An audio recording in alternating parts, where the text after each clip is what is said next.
Now, the property sector has all but collapsed in South Africa. Things were bad enough before the COVID-19 pandemic. Thanks to the lockdown and an ailing economy, the picture looks even worse. Amdec Property Group CEO James Wilson says at this point, it'll take more than money to get development and sales across both residential and commercial property off the ground. He joins me now from Cape Town via Skype. James, thank you so much for joining us. So we knew, or we're anticipating, that the pandemic and the lockdown would have a bad effect when it comes to property. I want to start with residential property. What's your data telling you? Just how bad is it at the moment? Well, residential property is dependent on confidence, and the confidence levels are extremely low. We're not allowed to trade at the moment. We're not allowed to show people show houses. We're not allowed to build on site. So it's a very gloomy situation for residential property at this point in time. And I think it's a long haul before it comes back. When I was online having a look, some of the property companies were saying since lockdown, people have been online looking at houses, and that was due to the two interest rate cuts we saw in April and just the month before that as well. Have you noted that as well? Certainly, there's a lot of people doing business online, but the vast majority of people are saying that they want to reserve their right to view the property, and probably rightly so. The interest rate reductions have certainly had a small help. I think we need a lot more help from government than just the interest rates we've had to date. And I think, as I said earlier, I think we're in for a long haul. I think until consumer confidence is back in the marketplace, I think the property industry is going to really suffer. What sort of help would you need from government? Well, I think to start with, we need government to start participating a lot more with business. I think that this lockdown has, to a large extent, served the purpose for which it was set up. You know, we've managed to buy the time to get all our hospitals and our medical infrastructure in place. I think it's time now for government to take business into its confidence and let us help them to get people back to work where we can safely do so. Obviously, lives are the most important thing. We all respect that, and we support the government, but I think we also need to get people back to working where we can safely do so. And business can certainly help in that respect. I mean, we can transport our own people to building sites. We can provide them with personal protective equipment so that they can be safe on site.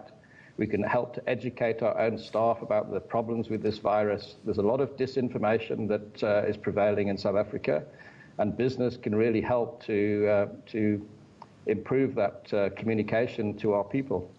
So basically, you're saying that government must have confidence in business, that business can also handle what needs to be done when it comes to the COVID-19 at the present moment. And have you been speaking with government? Has your sector got together and started interacting with government?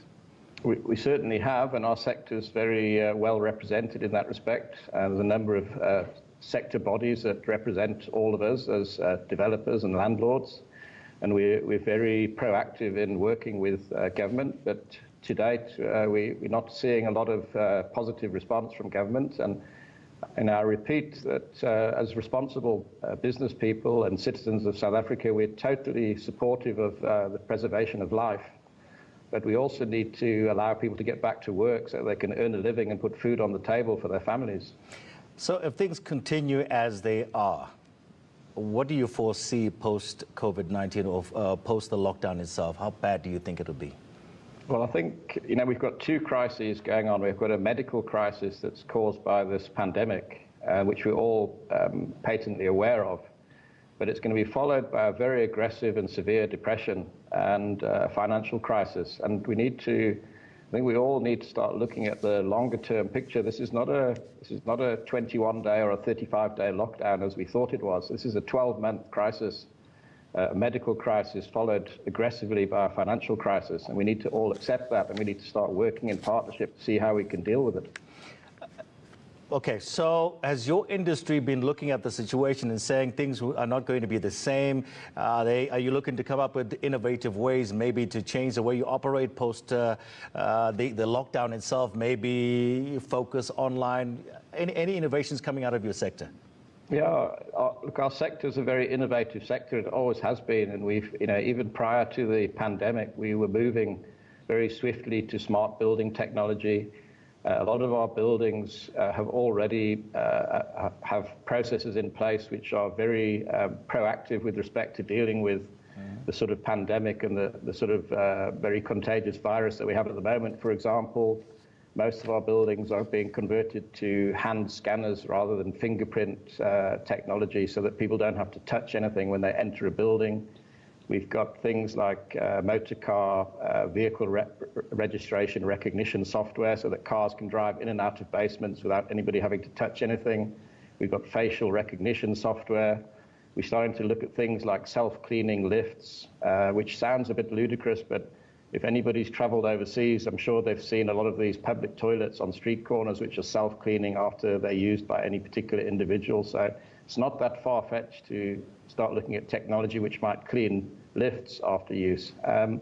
So yeah, we're certainly being proactive in all of our buildings. There's a great deal of sanitation taking place on a regular basis, and we're all learning very quickly how to deal with this virus. You're so right. That fingerprint entry thing is one of my biggest gripes, and I'm glad that you're moving away from that. Thank you so much for talking to us. Amdec Property Group CEO James Wilson, painting a pretty bleak picture of what's happening in the property industry at the present moment. Let's move on.